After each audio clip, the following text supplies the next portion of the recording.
Lack of a college degree does not have to mean a lack of a big paying job. We'll tell you where the jobs are next on Smart Money.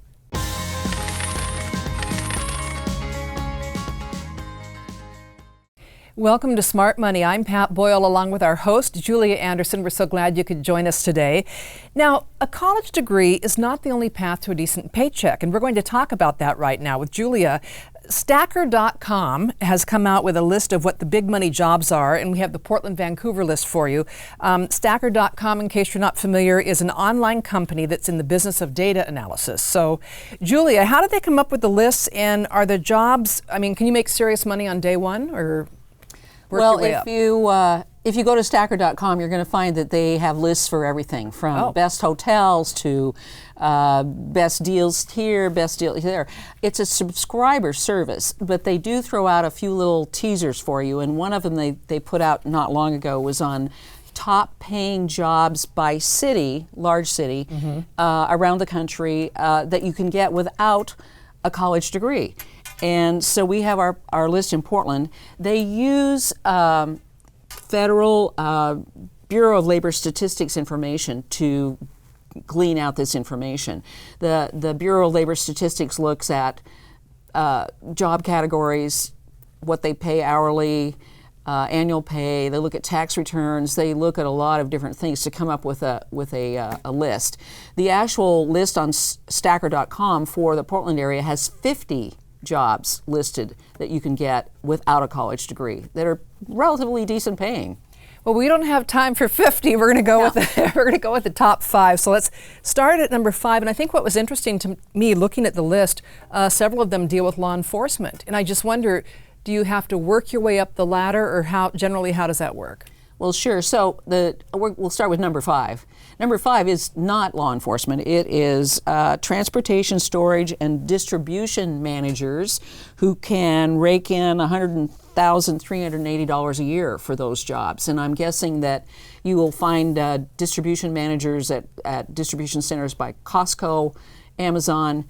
A lot of retailers have regional distribution centers where you're operating 24 hours a day, and trucks are coming in with stuff and they're going out with stuff and they're shipping them out to their stores. So a manager's job in one of those facilities is a good paying job, and you don't need a high school or a college education for that. I wonder if you are contemplating a job like that, can you do a visit? Do you network? Can you just kind of come and just kind of shadow the manager for a day? My guess is a lot of these are networking based, where people have maybe an uncle who's in a job like that and they go, that guy's got a pretty good gig going. Maybe I can shadow him for a day and find out more about the job. And also probably a lot of these are jobs that you start at the bottom and work your way up. So to be a warehouse manager, you may have to start on the graveyard shift, running a forklift. I don't really know the details, but that's my guess. What is number 4? Number 4 is in law enforcement, detectives and criminal investigators with police departments. And again, we're talking about big city police departments. The annual salary for these people is $101,120. And that's without the OT, right? Yes. Oh, wow. Good point. I hadn't even thought of that. Yeah. Anyway, they are probably starting work in a lower level.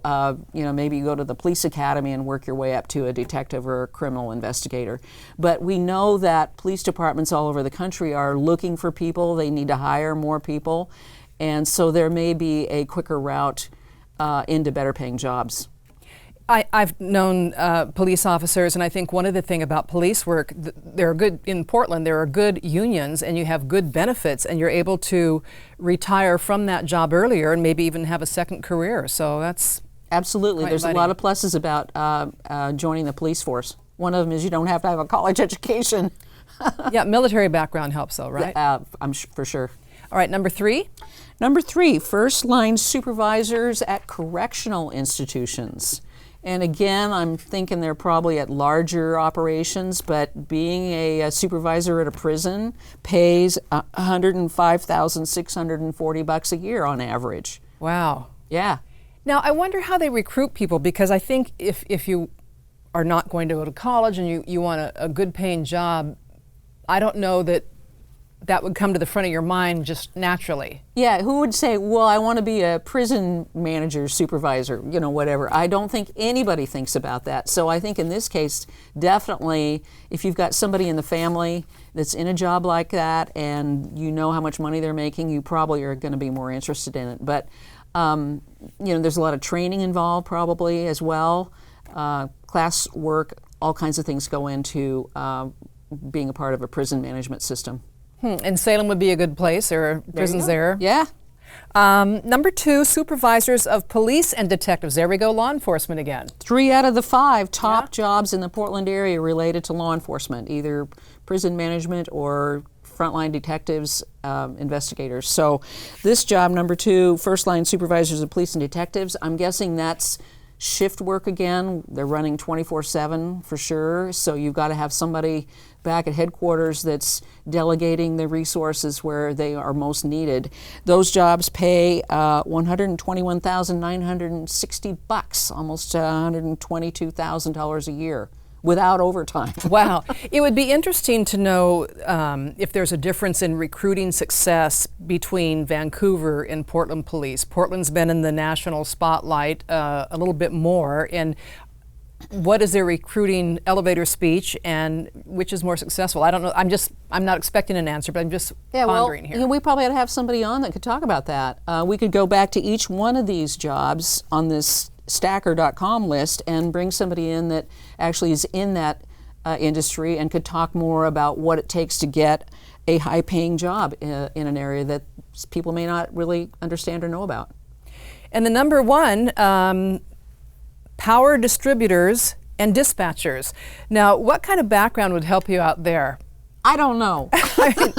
I mean, it's good money, but how do you get there? Well, my guess is that you, again, network with somebody, but this also requires a lot of classroom training. So I think if you showed up at a high school, or let's say you did 2 years of community college and had some success there and had some pretty good grades, you took a bunch of tests, and they rated you as an acceptable candidate because of your reading skills and writing skills, communication skills.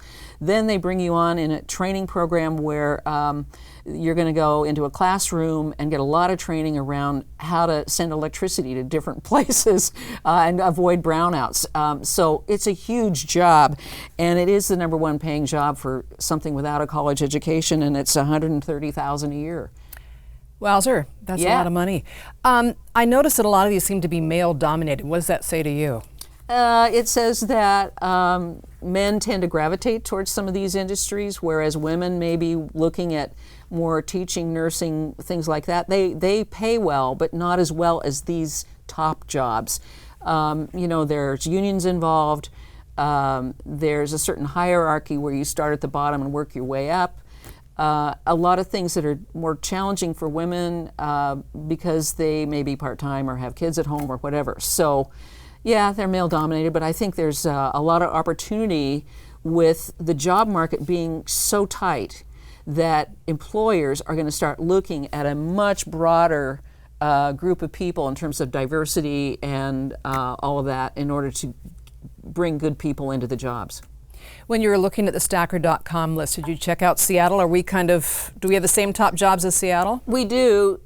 Seattle has one other category that is not on the Portland list, and that's commercial airline pilots, which I guess I'm not too surprised by because Seattle is home to Boeing, and there's a lot more airline-related industry there, smaller hubs. I think Horizon and Alaska Air are both headquartered there.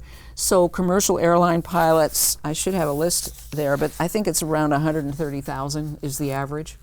And I bet you get to fly for free too. Oh yeah, I would think. You get some good perks about that. Yeah, in fact, I can almost tell you. Well, I can't tell you. Well, I want to ask this because we're talking about the paycheck. And I guess, is it a balance of you want to be able to cover your bills, save some money, but also, do you want to love your job? I was very lucky in my career in radio. I loved what I did, and I did it for 44 years. What if you're doing one of these jobs, power distribution, whatever? I mean, is it a job or a passion? How does that balance out? Well, you make a good point with your own career in that you didn't go into journalism because you were going to get rich. I didn't either. No.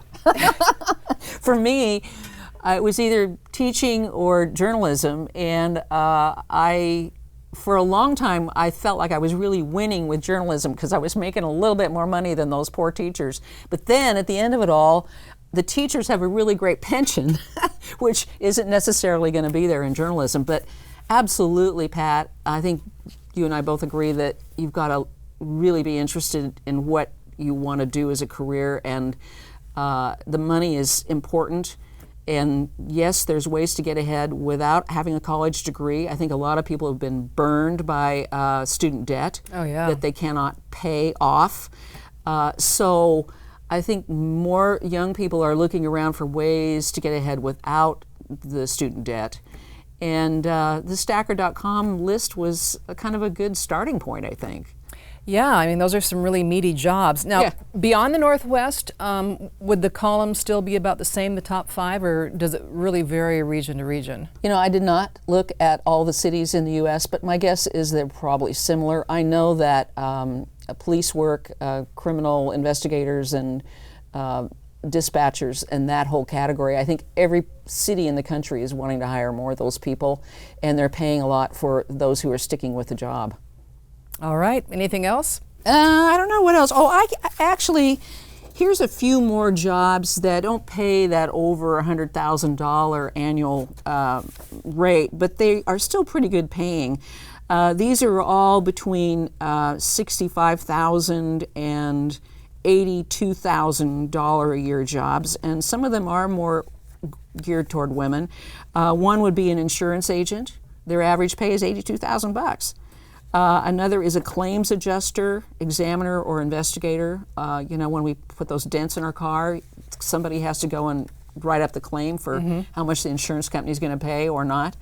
Those jobs pay $75,000 a year. And postmasters and mail superintendents, excuse me, I'm spitting on you. Postmasters and mail superintendents, the average pay for those folks is almost $80,000 a year, which I had no idea. Me neither. Yeah. Now, what do you think about the current environment of college degree versus no college degree? Is there a stigma? Are employers, because of the employment market, being less demanding of a college degree? I think there's really been a leveling out. In fact, you could almost look at the decline in college enrollment as an indicator of how there's a shift going on here.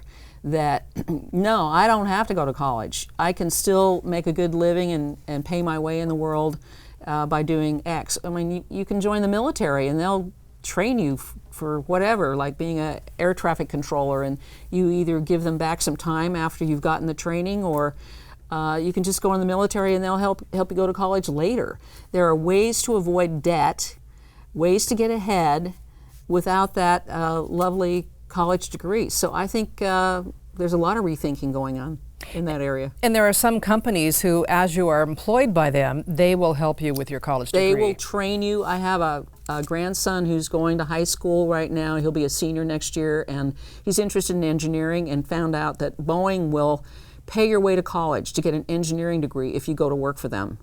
And so there's a lot of those kinds of things out there. I think if people get out of high school and they can read, they can write, and they can communicate, and they can show up on time, I think an employer is going to say, please come be with us. We need people like you, and we will train you.